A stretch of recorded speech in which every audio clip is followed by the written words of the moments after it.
I have tried Shopify high-ticket dropshipping for the last 30 days, and this is exactly what happened. I'll show you the results in this video. But before I do that, many of you guys know that in the beginning of 2022, I had this eyelash brand. I was dropshipping with it. My customers were happy with the product. I was happy with the money. But all of a sudden, in the beginning of June, all of a sudden, I got this email that my store was banned. Now, I don't know exactly why my store was banned. It didn't even say that the store was banned. It just said that the store is unavailable. Now, I have no idea why that happened, but I was stuck with no income. Like, I literally had no money coming in. I'm like, I want to try this high-ticket Shopify dropshipping thing and use the money that I made from the lash brand and actually put it into something that can give me more profit, which is high ticket. And if you don't know the difference between low ticket dropshipping and high ticket dropshipping, basically it's just the price. So low ticket is anything from $20, from $0 actually to 100, and then high ticket is anything from 1,000 and above. Everything in between that is basically medium ticket, but everyone has a difference of opinion on that. But basically there's more profit in high ticket. And what I love the most about it too is that you don't use Chinese suppliers for high ticket. And the beautiful thing about it too is that the shipping is extremely fast, faster than the Chinese shipping. So customers are overall more happy with the whole service. Now, mind you, I've actually tried it in June and I got pretty good results, but I'm going to show you this new store that I started in July because I wanted to make this new store a challenge. And at the time of me recording this is July 25th, so the month is not even over, but I wanted to make this video right now just to show you the story behind what's been happening with this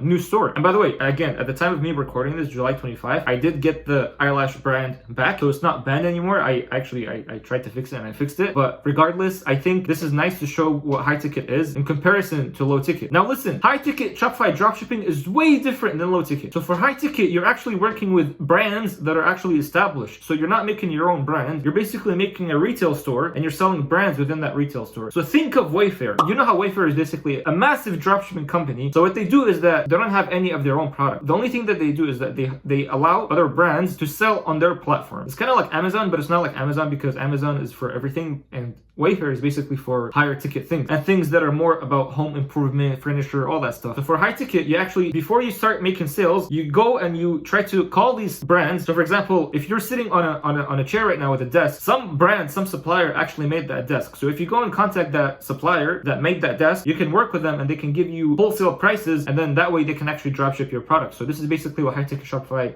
dropshipping is. So anyway, I started this new store in the bathroom niche, and the reason why I did the bathroom niche because I use the bathroom a lot, and I'm like, I'll just do bathroom. But honestly, bro, like you can actually sell anything, like anything you look around in your house, you can sell it. Like, do you see that thing right there? That little fan? I mean, it's probably not gonna sell for 1,000 and above, but you can sell something similar to that, or even actually my bed. It's funny because actually I sleep on a bed like everyone else. Whoever made that bed, you can actually contact the supplier and you can actually start working with them. So that's exactly what I did. I went in my bathroom, I looked at the vanities and the toilet and everything, and the brands that are actually behind that, and I went and contacted these people. But not just that, I went on Wayfair and I basically searched up for a bunch of brands that I can contact and call and tell them that, listen, I'm gonna make you more money if you allow me legally to start selling your product. So obviously there's a bit of persuasion and there's a bit of like cold email strategy and cold calling. Some of them actually agreed to do it. So I closed basically 3 brands. Out of those 3 brands, 2 of them are the ones that are actually carrying this whole store. So here are the results that I got on the first day of July. So I have spent $64 on Google Ads because you use Google Ads and not Facebook, and I got back 0 sales. So that whole day I was actually pretty disappointed because I'm like, I thought I did my research properly on those suppliers, and I thought that these suppliers were going to get me sales pretty quickly because I thought that's the whole point of high ticket dropshipping, because you want to work with suppliers that are going to give you sales pretty quick, and there's a strategy to find those suppliers. So anyway, that day I was actually pretty disappointed, but I'm like, let me not judge the results way too fast and just keep spending. So what I did actually, I went on Google Ads and I just put some of my magic on it because I have a bit of magic that I use on Google Ads, and every time I do it, like I'm not gonna lie, but I'm actually pretty good at it, right? So the second day of the month comes, and this is basically how much I made.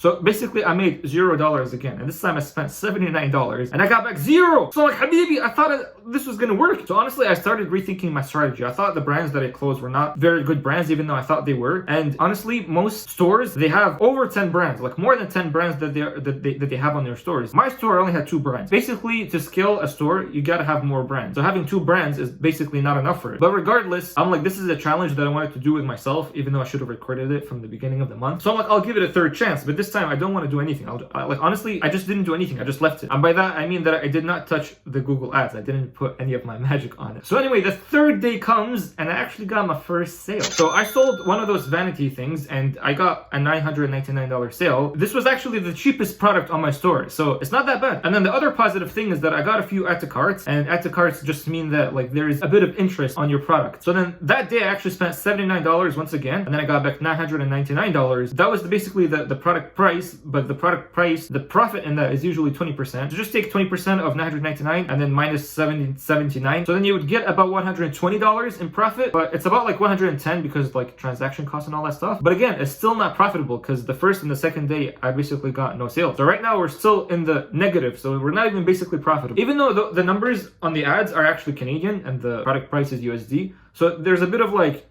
just bear with me, okay? But listen, that day I was actually really happy because I got that sale. Because usually when I do low ticket, I don't get $999 sales. So this time I was pretty happy. So I'm like, let me go on Google Ads and let me just add some of more of my magic on it. So then here's what happened. So on the 4th day, I got no sale. I don't know why, but I got no sale. The 5th day, I got no sale. And the same thing happened with the 6th and then the 7th day. Basically, I got no sale. So at this point, man, I was just disappointed because I'm like, I thought I was good at e-commerce by now. And then I remember I was scrolling through Twitter because I was just wasting time. I was scrolling through Twitter and then some guy posted a meme and it was basically like, I can't find the meme now, but basically it was just saying something like, when you touch your Google ads versus when you leave them alone, and when you touch them, you're annoyed because there is no results, and then when you leave them alone, you're happy because there is results. So I'm like, okay, I think I'm touching the ads way too much, so I just left them. I stopped touching them. But do you remember this month in July how the Wi-Fi was basically down for almost all of Canada? So basically I went through a whole day with no internet, and usually that doesn't happen. But then by the end of the day, I decided to go to this cafe because I wanted to basically check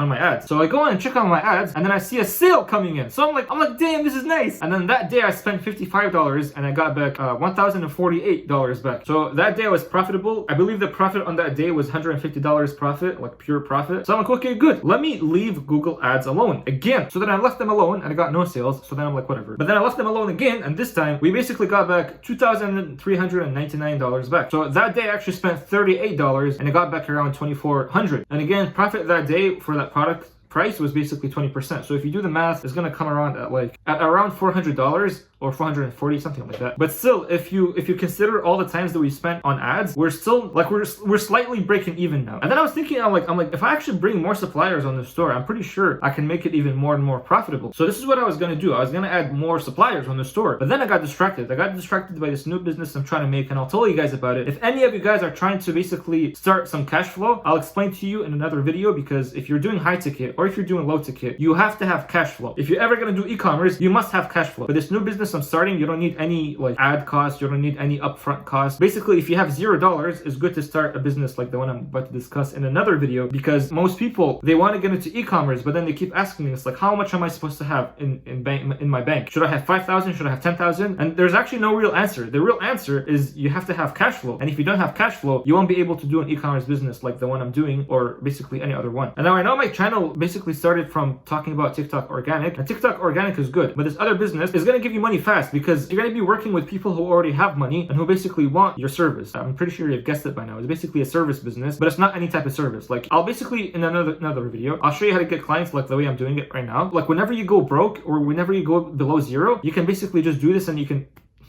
go back. But anyway, so at the time I actually left the store running just by itself and I was focusing on this other business. But then I came back to this high ticket store and I basically saw, I'm like, I think it's better for me not to actually work on this and just let it happen by itself. So from July 11th to July 25, I basically made around $9,500. And what's crazy actually, even though usually this isn't crazy results, but like what's crazy in this one is that we've only spent $700 within those days. We spent $700 and got back $9,500. So it's almost like a 10x return. I think it is a 10x return. But I'm like, that's actually pretty cool. So for the whole month, if you actually take the revenue and you take the ad cost, and then you see how much we've actually made in that month. So we've basically spent around $1,300 Canadian, which turns out to be like, I think $1,200, $1,100 USD, somewhere around that range right now. And we've gotten back 13,000 or 14,000, like 13,900. So then the profit overall is around $1,700 USD, which to be completely honest, like it's not even that much, but considering the amount of effort I put into this and how much like I basically was not supposed to work on it, I was pretty happy with it. And considering that there's only 10 customers, so I don't have to basically like spend a lot of time talking to these customers and just talking about support and all that stuff,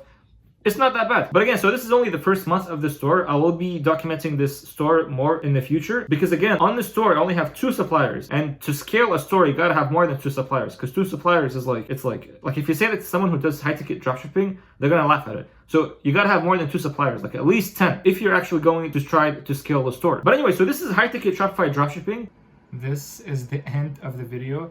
My camera died unexpectedly, so this is the end. I will talk about the store more in other videos, and I'll explain the business I was talking about in other videos too, because I feel like it's gonna help people who basically like don't have money, don't have cash flow, and I'm not selling anything, so like just subscribe. Take care.